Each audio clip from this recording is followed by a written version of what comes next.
बिस्मिल्लाहिर्रहमानिर्रहीम। अस्सलाम वालेकुम। आज हम पढ़ेंगे स्टॉक मार्केट। तो स्टॉक मार्केट क्या है जी? देखें, जो स्टॉक मार्केट है वो स्टॉक की मार्केट, स्टॉक यहाँ पे शेयर्स को बोलते हैं। जो पब्लिक लिमिटेड कंपनी अपना फाइनेंस जो है वो रेज़ करने के लिए शेयर्स को बेचती है और जनरल पब्लिक को बेचती है, उस वो खरीद सेलिंग, बाइंग एंड सेलिंग इस जगह पे होती है, इस मार्केट में होती है। Stock is the name use to describe money raise by joint stock company. जो मनी रेज करती है जॉइंट स्टॉक कंपनी यानी पब्लिक लिमिटेड कंपनी जो पैसा रेज करती है उसको हम उसको स्टॉक, वो जिस फॉर्म में करती है शेयर्स की फॉर्म में, उसको हम स्टॉक बोलते हैं। A company is owned by its share holder, share holder own करते हैं कंपनी, मालिक वही होते हैं।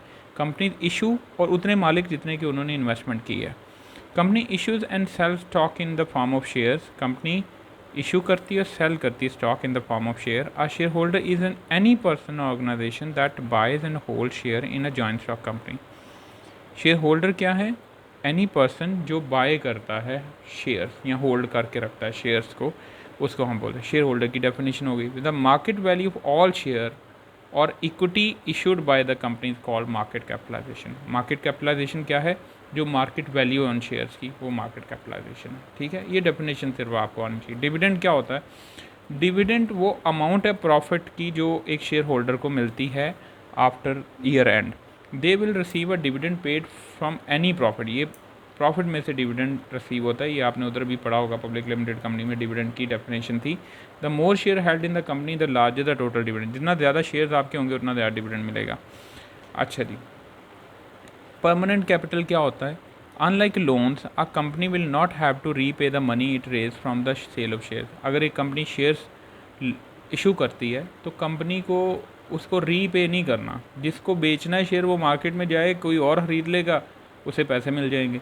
तो कंपनी को रीपे नहीं करना। लाइक लोन, कंपनी अगर लोन लेगी तो कंपनी को रीपे करना है। लेकिन शेयर्स अगर किसी ने खरीदे कंपनी के तो कंपनी को, वो परमानेंट कैपिटल है, वो कंपनी उसको पे बैक नहीं करेगी। Money raise from the issue and sale of share is therefore called permanent capital. इसलिए जो पैसा राइज होता है सेल ऑफ शेयर्स वगैरह से, वो परमानेंट कैपिटल है। इफ़ शेयर हो वांट देयर मनी बैक, अगर शेयर होल्डर को अपने पैसे वापस चाहिए तो they must sell their share to the other investors. वो अदर इन्वेस्टर को भेज देगा and they can do this through a stock exchange.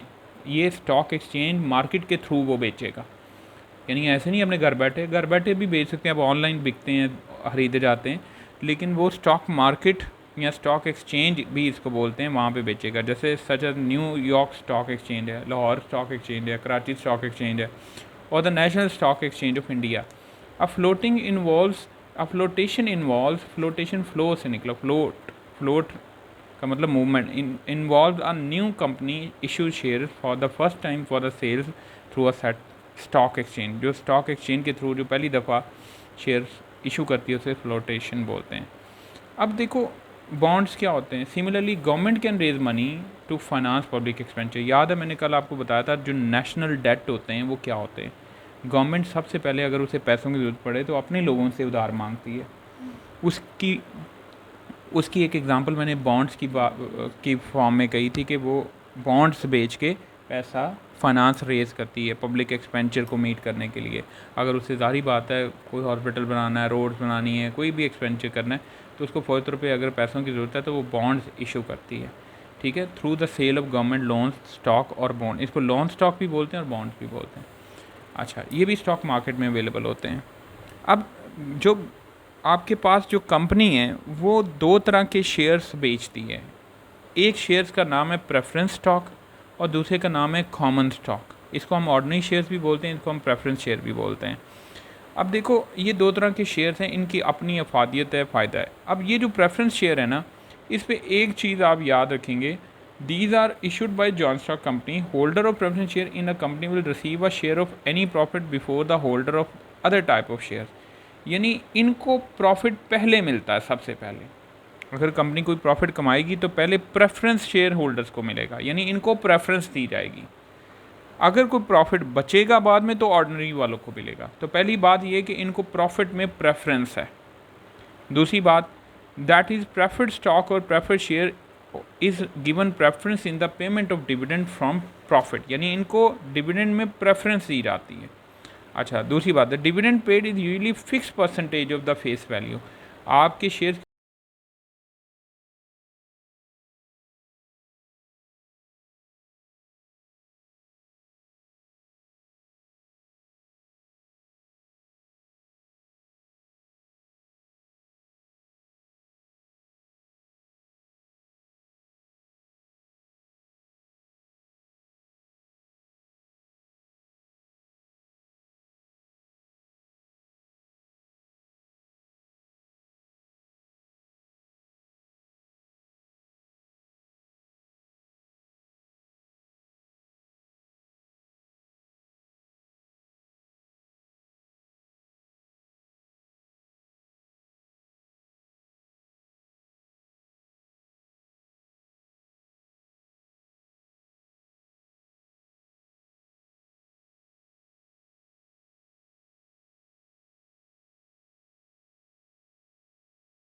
होता, यानी ये वो लोग हैं जो कंट्रोल लूज़ कर सकते हैं।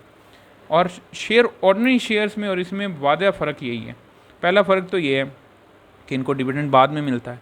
दूसरा ये है कि इनको कोई फ़िक्स डिविडेंड नहीं मिलता। अगर प्रॉफिट हुआ को जो बच जाएगा उसके हिसाब से डायरेक्टर्स खुद ही डिसाइड करेंगे एजीएम में कि भाई कितने परसेंट इनको, एजीएम में तो नहीं करेंगे लेकिन वो खुद से डिसाइड करेंगे कि कितने परसेंट शेयर होल्डर्स को डिविडेंड देना है। तो ये हर साल वेरी कर सकती है इनकी परसेंटेज, जिस साल ज़्यादा होगा उस साल ज़्यादा परसेंटेज मिल जाएगी, जिस साल कम होगा उसका। तीसरी चीज़ कि इनको वोटिंग राइट होता है, ये अपनी मर्ज़ी के बोर्ड ऑफ डायरेक्टर अपॉइंट कर सकते हैं जिन्होंने कंपनी का कंट्रोल संभालना है। तो अगर आप कंपनी के कंट्रोल के साथ कंसर्न है तो फिर तो आप ऑर्डिनरी शेयर होल्डर बने। लेकिन अगर आप कंसर्न है पैसा कमाने से कि आपको फिक्स रेट ऑफ इंटरेस्ट मिले, और इंटरेस्ट कह रहा हूँ फिक्स रेट ऑफ प्रॉफिट मिले, तो फिर आप प्रेफरेंस शेयर खरीदें। ठीक है जी। तो ये सारी इनकी कहानी थी। उसके बाद है गवर्नमेंट स्टॉक और सिक्योरिटी। अब गवर्नमेंट्स बॉन्ड्स मैं आपको बता चुका हूँ कि गवर्नमेंट प्राइस बॉन्ड्स वगैरह इशू करती है। और अब तो गवर्नमेंट प्राइस बॉन्ड क्या होते हैं, बेसिकली आपने प्राइस बॉन्ड ख़रीदा तो अगर इनाम निकला तो ठीक है, नहीं निकला तो आप बैंक जाएंगे अपने पैसे वापस ले लेंगे, उतने ही पैसे जितने दिए थे। लेकिन अब गवर्नमेंट ने थोड़ा सा इसमें चेंज भी लेकर आए हैं। कुछ ऐसे बॉन्ड्स हैं अगर आप उन्हें 6 महीने तक होल्ड करके रखते हैं, हर 3 महीने बाद प्राइस निकलता है, तो 6 महीने अगर आप उसे होल्ड करके रखते हैं तो होल्ड करने पे आपको 6 महीने का इंटरेस्ट भी मिलेगा, जो कि बड़ा लो इंटरेस्ट होता है, पे किया जाता है। तो आपको एक तो अपने पैसे भी वापस मिल जाएंगे अगर आपका इनाम नहीं निकलेगा, दूसरा इंटरेस्ट भी मिल जाएगा। अच्छा, इसको डिफ़ाइन यूँ करना है, it's a type of national debt which government use to raise the finance in order for public expenditure. बस इतना ही याद रखें, ये यहाँ पे इसकी एग्जाम डेफिनेशन दी हुई है, इससे ज़्यादा याद करने की ज़रूरत नहीं है। अब इसके फंक्शन क्या है स्टॉक मार्केट के। तो stock exchange is able to do this because, अब वो कहते हैं स्टॉक मार्केट बॉर्स भी बोलते हैं इसको, is a business organization that enable individual companies and government to buy and sell shares on the global stock market। पूरी दुनिया में आप ये खरीद बेच सकते हैं। It is most important source of finance, ये सबसे अहम सोर्स ऑफ फाइनेंस है। यानी कोई भी बिज़नेस करने के लिए आपको अगर पैसा चाहिए तो वो ये सबसे अहम सोर्स ऑफ फाइनेंस है, जो कि परमानेंट है, आपको देना नहीं पड़ेगा वापस। It brings together buyer and seller, यानी स्टॉक एक्सचेंज क्या करती है, बायर एंड सेलर को मिलाती है एंड सेकेंड हैंड स्टॉक को बेचती है। It provide up to the minute information on the market price, यानी एक एक मिनट की इंफॉर्मेशन प्रोवाइड करती है market price of different stock and quantities traded. It supervises the conduct of firms of brokers that buy and sell shares on behalf of investor. It supervise the conduct of firms, ये firms के conduct को supervise करती है कि कौन सी company किस तरह से बिहेव कर रही है। इवन ब्रोकर कौन होते हैं, जो उन डिफरेंट कंपनी के शेयर्स खरीद बेच रहे होते हैं, वो अपनी कमीशन रखते हैं बीच में से 0.1% रखते हैं कि भाई अगर आपने किसी कंपनी के शेयर खरीदने हैं तो आप उन्हें पैसे देंगे, वो 1.1% से कमीशन चार्ज करेंगे। और वो स्टॉक मार्केट उन ब्रोकर्स के कंडक्ट को सुपरवाइज करती है कि आप वो उनके कंडक्ट कोड ऑफ एथिक्स का ख्याल रख रहे हैं कि नहीं रख रहे, वो जो स्टॉक एक्सचेंज की रेगुलेशंस हैं उनको उन पे अमल कर रहे हैं कि नहीं कर रहे, उनके लॉस पे अमल कर रहे हैं कि नहीं कर रहे बाइंग एंड सेलिंग के दौरान। Stock market is a global market for the buying and selling of new and second hand government stock and companies share. It therefore consist of all those individual and organisation, ये तमाम individual organisation पे consist करती है जो कि willing and able to buy stock and shares and all those individual and organisation willing and able to sell them. ये best definition है, यही आप याद करें स्टॉक मार्केट की डेफिनेशन, ठीक है। यानी ये क्या करती है, बाइंग एंड सेलिंग करती है, सेकेंड हैंड गवर्नमेंट भी और कंपनी के स्टॉक भी, और इंडिविजुअल और ऑर्गेनाइजेशंस जो कि विलिंग हैं और एबल भी हैं to buy and sell the shares, उन पे ये मुश्तमिल होती है। सिर्फ इधर तक इसकी डेफिनेशन करें, आगे देख लीजिए how are stock exchange work. अब स्टॉक एक्सचेंज कैसे काम करती है, इस पर इतना खास क्वेश्चन नहीं आया। ये ब्रोकर्स वगैरह फॉर्म्स होती हैं, ब्रोकर फॉर्म्स जो स्टॉक एक्सचेंज मार्केट से शेयर्स खरीदती हैं और आगे जो कंज्यूमर होता है, जो अल्टीमेटली इन्वेस्टर होता है, उसको बेचती हैं और खरीदती हैं और वो अपनी कमीशन को चार्ज करती हैं, ठीक है। इसको ज़्यादा पढ़ने की ज़रूरत नहीं है, इसमें कोई इतना खास नहीं है। अकाउंटिंग में भी कंपनी अकाउंट पे हम शेयर्स, ये preference share, common stock shares पढ़ेंगे हम। कंपनी अकाउंट जो लास्ट चैप्टर है अकाउंटिंग का, उसमें भी हम डिटेल में हम इसको पढ़ेंगे। उसके बाद है ऑक्यूपेशन एंड अर्निंग्स। अब देखो ऑक्यूपेशन में क्या आ जाता है, profession, doctor, engineer, accountant, manager, ये सारे के सारे ऑक्यूपेशंस हैं और किस तरह से ये कमाते हैं। तो decision to supply labour, why do people work, ये हम पढ़ चुके हैं, पीछे के लोग काम करना क्यों चाहते हैं ये हम पढ़ चुके हैं मोटिवेशन के चैप्टर में। अब डिसीजन टू सप्लाई लेबर, अब हम अपनी लेबर को सप्लाई क्यों करेंगे, यानी अपनी मेंटल या फिजिकल एफर्ट क्यों करेंगे, ये उसका आंसर है। Most people will supply the labour to firm to earn an income, पैसा कमाने के लिए, ठीक है। Firm pay wages to worker to supply the labour, वो वेजेस पे करती हैं ताकि वो लेबर सप्लाई करें to produce goods and services. Paid employment therefore provide, जो पेड एम्प्लॉयमेंट होती है इसलिए therefore provide people with money, उससे पैसे मिलते हैं उनको, to buy the goods and services they need and want and can not produce themselves. यानी वो जो पेड एम्प्लॉयमेंट है वो उनको पैसा प्रोवाइड करती है और वो उस पैसे को वो चीज़ें बाय करने में यूज़ करते हैं जो वो खुद नहीं प्रोड्यूस कर सकते, अंडरस्टैंड। तो वो उस पैसे को यूज़ करते हैं अपनी अदर गुड नीड्स को सेटिस्फाई करने के लिए। However some people may supply their labour for free, कुछ लेबर क्या करते हैं, फ्री सप्लाई करते हैं। For example the undertaking voluntary work to assist charity, कुछ लोग चैरिटी वगैरह के लिए भी लेबर प्रोवाइड करते हैं। So money may not be the only reason people go to work, तो सिर्फ मनी रीज़न नहीं है। In addition to a desire for money, money की डिज़ायर के अलावा working satisfy many more of our different needs and wants. For example working may make us feel useful, हमें अच्छा feel होता है जब हमको प्रोडक्टिव दिन गुजारते हैं जिसमें हम बड़े काम करते हैं, उसमें हमें अच्छा फील होता है। लेकिन जिस दिन हम बिल्कुल फ्री रहते हैं हमें उस दिन इतना अच्छा नहीं फील होता। It provide the opportunity to meet new people, हम नए लोगों से मिलते हैं, make new friends and it teach us new skills and ideas. तो combination of all these different reasons both financial and non financial therefore motivate people to supply their labour. तो यही वो उसका आंसर है, why do people work, why do people work या the decision to supply labour is the same, ठीक है, कि why people take the decision to supply the labour, इन दोनों का आंसर सेम है। अब है पेमेंट फॉर लेबर, ये हम पीछे पढ़ चुके हैं, time rate, piece rate, fix annual rate, salary, performance related payment, ये सारा हम पीछे पढ़ चुके हैं, इसको सिर्फ आपने गो थ्रू करना है। द टोटल और ग्रॉस अर्निंग क्या होती है, जिसमें से आपका टैक्स माइनस नहीं होता, और एन एम्प्लॉय ईच वीक और मंथली में very and made up of many different payment including basic veg, salary, over time payment, commission and performance rate. अच्छा, ये ना सिर्फ हमने पीछे पढ़े हैं बल्कि हमने इनके एडवांटेज डिसएडवांटेज भी पढ़े हैं, ठीक है।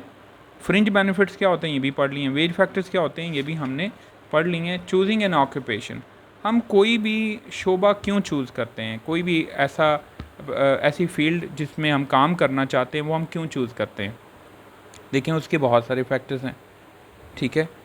अब उनमें पढ़ते हैं। Most people specialise in particular activity or occupation for all or most of the their working life, यानी ज़्यादातर लोग अपनी सारी ज़िंदगी एक ही प्रोफेशन में गुजार देते हैं। So how do people choose an occupation, किस तरह से वो चूज़ करते हैं। तो clearly difference in wage factor, सबसे पहले तो वेज फैक्टर है कि कुछ प्रोफेशन बड़ा हाई वेज पे करते हैं, कुछ लो करते हैं, तो इसलिए हम प्रेफरेंस वेजेस के ऊपर भी करते हैं। Between occupation will be important. However as already mention, in addition to desire for money, जो कि हमने पीछे भी पढ़ा कि सिर्फ मनी की डिज़ायर काफ़ी नहीं है, working satisfy many more of our different needs and wants को भी पूरा करती है। For example working make us feel useful, ये हम पीछे पढ़ चुके हैं। For example job that offer few promotion prospects, वहाँ पे लोग सप्लाई करना पसंद नहीं करते अपनी लेबर को, जहाँ प्रमोशन प्रॉस्पेक्ट्स कम है, जहाँ प्रमोशन प्रॉस्पेक्ट ज़्यादा है वहाँ लोग ज़्यादा जाते हैं। Involve repetitive and uninteresting task and working long unsociable hours, यानी अनसोशलेबल आवर्स होते हैं जैसे रात गए तक की ड्यूटियाँ, तो वो अनसोशलेबल होती हैं, तो वो करना लोग पसंद नहीं करते। May be unattractive many people, बहुत सारे लोगों के लिए अनअट्रैक्टिव हो, even if that job offer high wage भी पे करें लोग नहीं जाते वहाँ पे। In contrast some people may be attracted to occupation that pay relatively low wage, कुछ ऐसी वेजेज हैं जो लो वेजेस के साथ भी लोग अट्रैक्ट हो जाते हैं because they offer interesting career. जिस तरह आप जो प्रैक्टिस करते हैं अकाउंटेंसी की, जब प्रैक्टिस होती है, कुछ बच्चे 3.5 साल तक प्रैक्टिस करते हैं और उन्हें सिर्फ 15-20 हज़ार पर मंथ मिल रहा होता है, they feel happy with that. क्यों? क्योंकि उनको फ्यूचर प्रॉस्पेक्ट्स नज़र आ रहे होते हैं बहुत ज़्यादा। जेनरस हॉलीडेज़ हैं, एंटाइटलमेंट्स और consider to more worthwhile, कि उनको हॉलीडेज़ भी मिल रही होती हैं, सैटरडे संडे ऑफ होता है, वर्किंग कंडीशन बहुत फेवरेबल होती हैं, तो वो लो पे भी काम कर लेते हैं। तो these are all non wage factor जो हमने पीछे पढ़े हैं। तो ये non wage factor. A person seeking employment may therefore accept a lower wages, कुछ ऐसे लोग हैं वो लो वेज पे भी काम कर लेते हैं if job offer attractive non wage benefit, अगर नॉन वेज बेनिफिट आपको मिल रहे होते हैं। However a person may only accept a job that has unattractive non wage features, for example dangerous work और working late night and weekends, if the wage rate is high enough to compensate for them, तो लोग उसकी तरफ चले जाते हैं। तो कुछ और फैक्टर्स भी हैं नॉन वेज फैक्टर में। आवर्स ऑफ वर्क है, कम घंटे काम करना पड़ेगा तो काम करेंगे आप, चाहे पे कम हो। हॉलीडे एंटाइटलमेंट, यानी आपको छुट्टियां मिल रही हों, 2-2 महीने की छुट्टियां होती हैं जिसमें मेडिकल लीव है, जिसमें आपको हॉस्पिटलाइजेशन लीव है, एनुअल लीव्स हैं, कैजुअल लीव्स होती हैं, जो आपके घर में कोई मेहमान आ जाए, अर्जेंसी हो जाए तो आपको लीव, तो डिफरेंट टाइप ऑफ लीव्स आपको मिलती है। प्रमोशन प्रॉस्पेक्ट्स होते हैं, flexible working arrangement, qualification requirement required है, क्वालिफाई ऑफ वर्किंग एनवायरनमेंट, यानी quality of working environment, how secure the job is, यानी जॉब सिक्योरिटी अगर है, यानी बार बार आपको निकाला नहीं जाएगा। How satisfying the work is, काम कितना सेटिस्फाइंग। तो ये तमाम बेनिफिट्स हैं जिन पे आप ऑक्यूपेशन को चूज़ करते हैं कि यार इस ऑक्यूपेशन में ये चीज़ें हैं हमारे पास। सिर्फ ये बुलेट्स की फॉर्म में याद करेंगे, ये डिटेल में याद करने की ज़रूरत नहीं है। सिर्फ आपको पता होना चाहिए कि भाई आपने किसी ऑक्यूपेशन को चूज़ करना है। जैसा मैं आपको बताऊँ, मैं जब फर्स्ट जॉब कर रहा था तो मुझे बहुत अच्छा पे मिल रही थी, लेकिन उससे ऑलमोस्ट कह लें 50% ज़्यादा पे मिल रही थी एक और शहर में। अब वो डिफरेंट शहर था, बल्कि 50 नहीं, डबल ही ऑलमोस्ट मुझे वो पे मिल रही थी वहाँ पे। लेकिन वहाँ पे मैंने जब अदर फैक्टर्स को कंसीडर किया तो मुझे यही पे ज़्यादा अच्छी फ़ील होनी शुरू हो गई और यही जॉब ही मुझे ज़्यादा सिक्योर और अच्छा फ़ील हुआ यहाँ पे, और मैं नहीं गया, उसको चूज़ नहीं किया। जैसे अदर सिटी में जाएँ तो आपको सबसे पहले तो रेजिडेंस का प्रॉब्लम होगा। इस सिटी में तो आपके पास ऑलरेडी रेजिडेंस है, फिर दूसरी सिटी में जाएँ तो आपके रिश्तेदार और फैमिलीज़ वगैरह का इशू है, आपके लिए नई जगह है, नए लोग होंगे। फिर उसके बाद वहाँ का वर्किंग एनवायरनमेंट जो है वो अब कैसा हो कैसा नहीं हो, ठीक है। यहाँ पे तो वर्किंग एनवायरनमेंट बहुत अच्छा था, फ्रेंडली एनवायरनमेंट था, कोलीग बहुत अच्छे थे, कंट्रोल कोई टाइट कंट्रोल नहीं था, स्ट्रिक्ट सुपरविजन नहीं थी। तो ये सारी चीज़ें बहुत ही अच्छी थी मेरे काम करने के लिए, तो इस वजह से मैंने प्रेफरेंस दी उसी को। तो इसी तरह इसमें भी ये आ जाते हैं। फिर ऑक्यूपेशनल स्पेशलाइजेशन है। अब इसके ऊपर क्वेश्चन क्या आता है, बेनिफिट ऑफ स्पेशलाइजेशन हम पीछे पढ़ चुके हैं।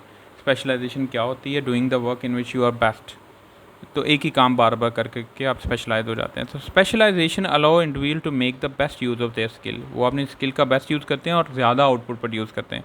Employ can improve further on the skill, वो एक ही काम बार बार कर रहे होते हैं तो उनकी स्किल और इम्प्रूव हो जाती है, repeatedly carrying out the same और similar task. Skilled employ will often earn more than unskilled, जो स्किल्ड होते हैं, जो स्पेशलाइज होते हैं, वो ज़्यादा पैसा कमाते हैं और उनसे उनका लिविंग स्टैंडर्ड हाई हो जाता है।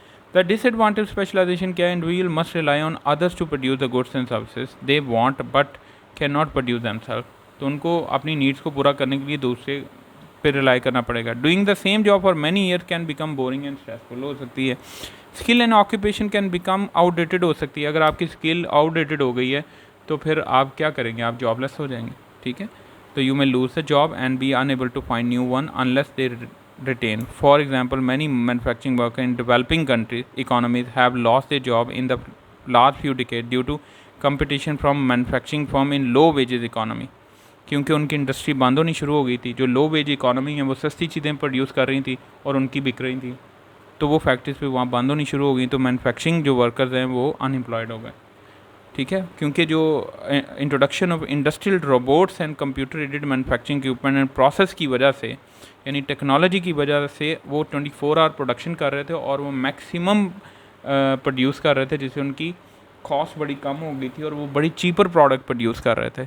तो जो डेवलपिंग कंट्रीज़ हैं जो लेबर के थ्रू प्रोड्यूस करते थे वो महंगी चीज़ें प्रोड्यूस करते थे, तो उनकी फैक्ट्री फिर बंद होनी शुरू हो गई, क्योंकि वो उनकी चीज़ें बिक नहीं रही थी मार्केट में, कंपटीशन को वो पे पूरा नहीं होता रहता। तो इसको यहाँ तक रखें। आई होप को कि आपको समझ आया होगा। अपना ख्याल रखें, दुआ में याद रखें। खुदा हाफ़िज़।